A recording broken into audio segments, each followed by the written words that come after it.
Polda Bali berhasil amankan 26.000 lebih benih lobster. Benih lobster senilai 3 miliar lebih ini rencananya akan diselundupkan ke Singapura.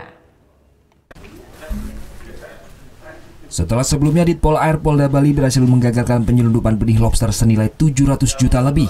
Kini giliran Ditreskrim Sus Polda Bali gagalkan penyelundupan benih lobster senilai 3 miliar 600 ribu rupiah. GN, HD, PO, HR, GO, dan DS. Inilah para keenam tersangka penyelundupan benih lobster jenis mutiara dan pasir. Mereka ditangkap secara bertahap sejak 17 hingga 26 Januari lalu. Dari para tersangka, petugas berhasil mengamankan sebanyak 26.400 ekor benih lobster yang berasal dari perairan Lombok. Oleh petugas, benih lobster langsung dilepas liarkan di pantai Ketewel Gianyar, sedangkan beberapa benih disita sebagai barang bukti. Benih lobster ini rencananya akan diselundupkan ke Singapura melalui Bandara Ngurah Rai.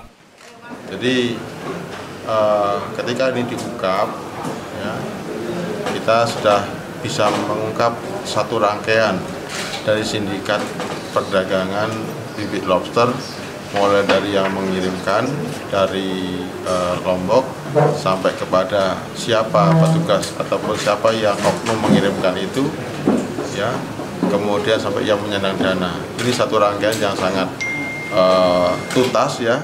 Kepala Balai Karantina Ikan Pengendalian Mutu Rina mengatakan, permintaan benih lobster di pasaran luar negeri cukup tinggi.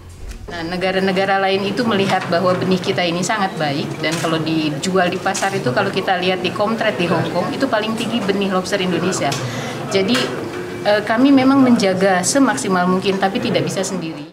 Sesuai dengan Peraturan Menteri Kelautan dan Perikanan Nomor 56 Tahun 2016, lobster di bawah 200 gram dilarang ditangkap maupun diperjualbelikan.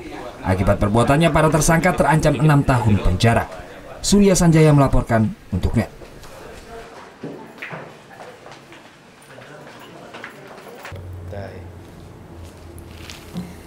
Udah selesai kan nontonnya? Nah, jadi jangan lupa buat like, komen, dan subscribe ya.